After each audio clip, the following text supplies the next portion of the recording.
Hi viewers, welcome to our channel. Rahul Gandhi గారి పైన అంబేద్కర్ గారి ముని మన్మడు టెర్రరిస్ట్ అని చెప్పేసి అన్నాడని ఒక వార్త వైరల్ అవుతుంది. నిజంగా అన్నాడా? మరి ఈయన వెనుక ఎవరున్నారు? సో ఇప్పుడు ఇదే అంశం మీద డిస్కస్ చేయడానికి ప్రజెంట్ మనతో పాటు జర్నలిస్ట్ చరణ్ పర్మి గారు ఉన్నారు. వారితో ఒకసారి మాట్లాడదాం. అన్న నమస్తే అన్న. నమస్తే. అన్న, రాహుల్ గాంధీ గారి పైన అంటే రాహుల్ గాంధీ ఒక టెర్రరిస్ట్ అని చెప్పేసి అనుమని అంబేద్కర్ గారి మునిమన్మడితోటి అనిపించమని చెప్పేసి ఒక వార్త వైరల్ అవుతుంది. మరి ఆయన అన్నాడా? అసలు ఎవరు అనిపించమన్నారు? మరి దీనికి గల కారణం ఏంటి ఏంటన్న ఇష్యూ గురించి? ఇది కొద్దిగా కాంట్రవర్సీ ఇష్యూనే నిజం చెప్పాలంటే. అంబేద్కర్ మునిమనవన్ని ఒక పార్టీ ఈ విధంగా అడిగినట్టుగా ఒక వార్త ఏంటంటే, రాహుల్ గాంధీ అంటే అది కూడా విచిత్రం అనమాట. రాహుల్ గాంధీ అంటే ఇదొక్క విమర్శే కాదు, మరొకటి కూడా ఉంది. రాహుల్ గాంధీ ఏదైతే రిజర్వేషన్ల మీద వ్యాఖ్యలు చేశాడో ఆ రిజర్వేషన్ల విషయంలో కూడా రాహుల్ గాంధీని విమర్శించు, రాహుల్ గాంధీ తప్పు మాట్లాడానని చెప్పు అని చెప్పేసి ఆయన మీద ఒత్తిడి తీసుకొచ్చారు. సో ఎవరు తీసుకొచ్చారు ఏంటి అనేది ఇప్పుడు కాంట్రవర్సీ. ఎవరు తెచ్చారంటే ఒక పార్టీ తీసుకొచ్చిందట. అది అంబేద్కర్ మునిమనుడే బయట పెట్టారు.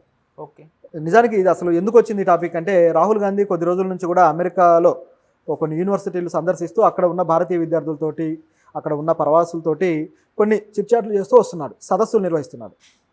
ఇందులో భాగంగా వాళ్ళతో మాట్లాడిన మాటల్లో కొన్ని విషయాలు కొన్ని వివాదాస్పదమైనవి. ఏంటంటే రిజర్వేషన్ల గురించి రాహుల్ గాంధీ మాట్లాడారు.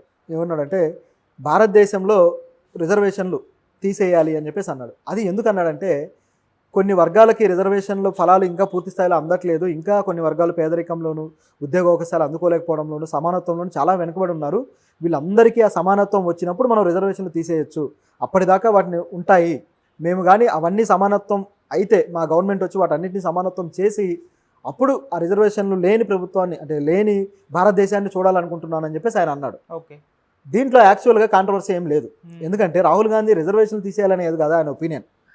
రిజర్వేషన్లు ఉండని భారతదేశం కావాలి అంటే అంత అభివృద్ధి చెందాలి, సమానత్వం ఆ స్థాయిలో ఉండాలి, ఆర్థిక రాజకీయ రంగాల్లో సమానత్వం పూర్తి స్థాయిలో రావాలి అనేది రాహుల్ గాంధీ ఇంటెన్షన్.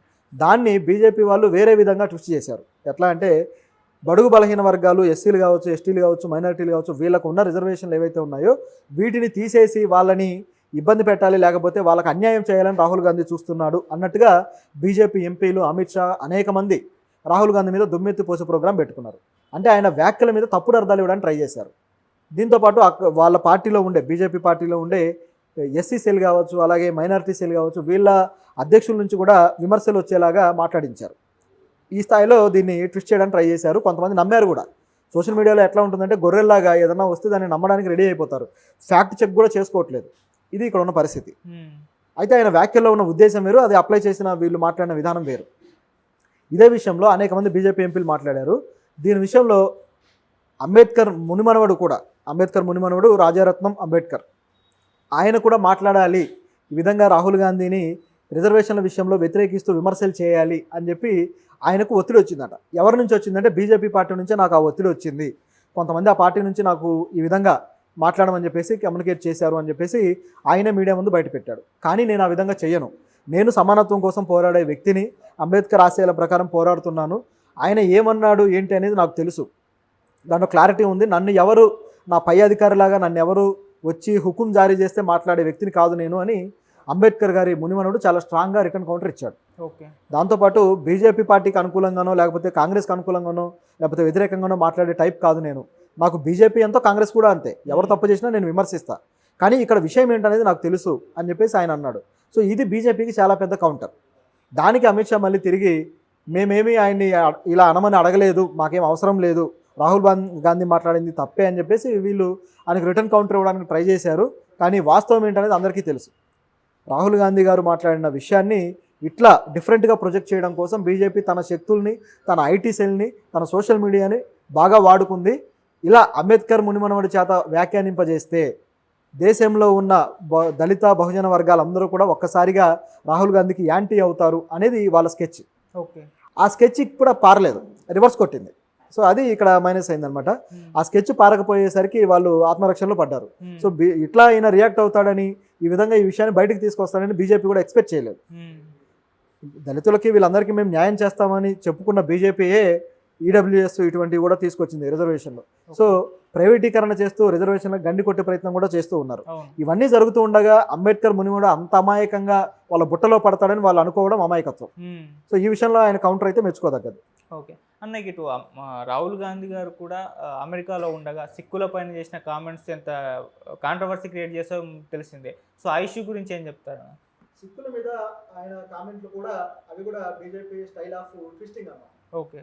ఆయన ఏమన్నారంటే సిక్కులు తలపాగా పెట్టుకోవడానికి కూడా భయపడుతున్నారు, సిక్కులు వాళ్ళ ఆత్మరక్షలో పడిపోతున్నారు, సరైన వాళ్ళు. ఎందుకంటే సిక్కులకి ఒక 5 రకాల పద్ధతులు ఉంటాయి.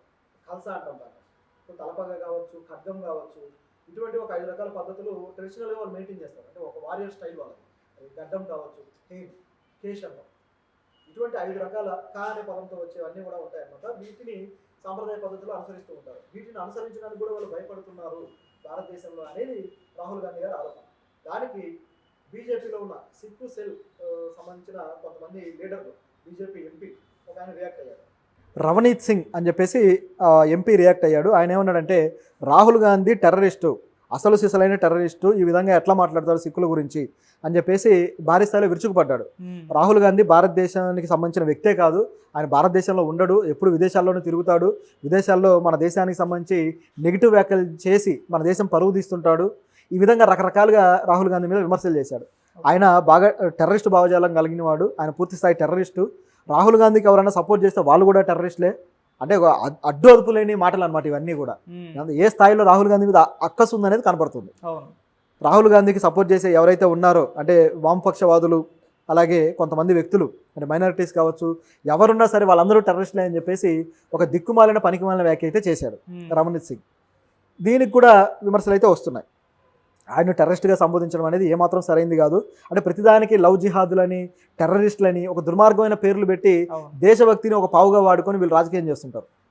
అంటే వీళ్ళ పార్టీ ఒక్కటే దేశభక్తులైన పార్టీ, దేశంలో ఉన్న మిగతా పార్టీలన్నీ కూడా ఏదో గొర్రె పార్టీలు లేకపోతే టెర్రరిస్ట్ పార్టీలు అనే ముద్ర వేయడానికి ట్రై చేస్తుంటారు. ఇంతకన్నా నీచమైన రాజకీయం ఎక్కడా ఉండదు. సో ఈయన ఈ విధంగా మాట్లాడడంతో పాటు కొంతమంది వ్యక్తులు సిక్కులు సోనియా గాంధీ ఇంటి ముందు ధర్నాలు కూడా చేస్తున్నారు.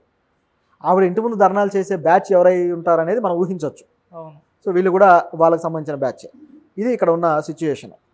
అంటే రాహుల్ గాంధీ అమెరికాలో ఏది మాట్లాడినా ఈ మధ్యకాలంలో అది వివాదాస్పదం అవుతూ ఉంది. ఎందుకంటే అక్కడ వాళ్ళు నమ్మడానికి అవకాశం ఎక్కువ. ఎందుకంటే మన ఇండియన్ మీడియాను వాళ్ళు ఫాలో అవ్వరు, ఇంటర్నేషనల్ మీడియాను ఫాలో అవుతారు. ఒకవేళ వాళ్ళు ఏదైనా ఫాలో అవ్వాలనుకున్న నేషనల్ లెవెల్లో ఉన్న చాలా వరకు మీడియా గోధి మీడియా, టైమ్స్ నౌ కావచ్చు, రిపబ్లిక్ కావచ్చు, న్యూస్ 18 కావచ్చు, ఏవైతే ఛానల్స్ ఉన్నాయో ఇవన్నీ కూడా ఆయనకు భజన చేసే మీడియానే. అదాని, అంబానీవి ఇవే వీళ్ళ మీడియాలు. కాబట్టి అక్కడ వాళ్ళు నమ్మే పరిస్థితి లేదు. సో న్యూట్రల్ మీడియా మీద ఆధారపడతారు, లేదంటే అక్కడ ప్రత్యక్షంగా మాట్లాడినప్పుడు అది నమ్ముతారు. దానివల్ల వాళ్ళు మిస్గైడ్ అవుతారేమన్న భయం అనమాట వీళ్ళకి. సో ఆ విధంగా నమ్మకుండా ఉండటానికి రకరకాలుగా వీళ్ళు ప్రయత్నాలు చేస్తూ వస్తున్నారు. ఇది కూడా కొంతవరకు ఫెయిల్ అయింది. ఎందుకంటే ఈ రవనీత్ సింగ్ మీద ఇప్పుడు కేసు పడింది. కర్ణాటకలోని ఒక పోలీస్ స్టేషన్లో ఆయన మీద ఈ విధంగా మాట్లాడాడు రాహుల్ గాంధీని అని చెప్పేసి కేసు వేశారు. ఎందుకంటే టెర్రరిస్ట్ అనడం అనేది సామాన్యమైన మాట కాదు. సో ఇప్పుడు ఆ కేసును ఆయన ఏ విధంగా ఎదుర్కోబోతాడో చూడాలి. ఎందుకంటే కర్ణాటకలో కాంగ్రెస్ పార్టీ ఉంది కాబట్టి ఈ కేసు విషయంలో